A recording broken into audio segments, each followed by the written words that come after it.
On a mouillé le maillot et à bout de nerfs aujourd'hui après plusieurs semaines de confinement, du télétravail, les enfants, les courses. On a besoin de régénérer son esprit et son corps.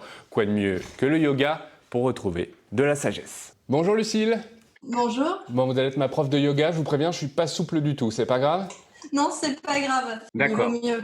Bon, il va y avoir du boulot alors, on s'y met? C'est parti. En tailleur. C'est pas forcément confortable d'être assis comme moi. Oui, et là je vois, moi mes genoux ne touchent pas le sol. Hein. Vous pouvez très bien prendre un bloc ou n'importe quoi qui fait office de bloc et vous vous asseyez dessus. Ça vous permettra d'être un peu plus confortable. Donc j'avais prévu un livre, c'est le code du travail, hein.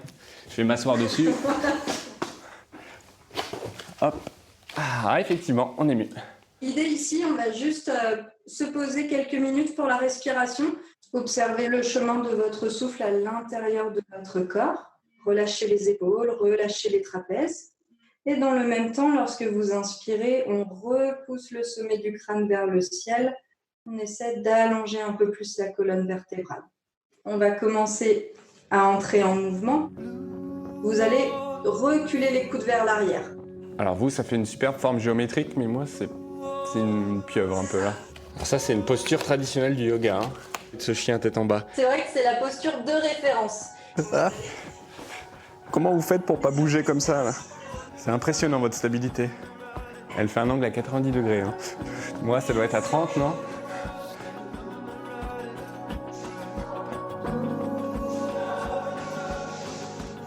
Et on se retrouve comme on a démarré, assis. Et la séance est terminée. On a beaucoup travaillé la respiration. Hein. Je m'attendais plus à de la souplesse évidemment, mais il y a un gros travail sur la respiration. Hein.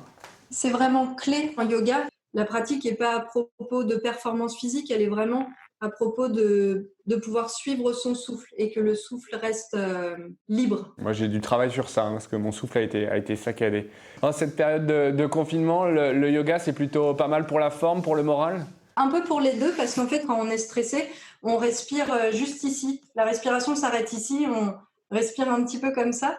Et en fait, le gros bénéfice de cette discipline, c'est de baisser le niveau de stress à travers justement cette attention sur la respiration et puis aussi d'entretenir le corps. Il y a des mouvements aussi qui nécessitent aussi bien de la force que de la souplesse, donc c'est assez complet. Bon, bah merci Lucille pour cette séance de yoga. Avec plaisir.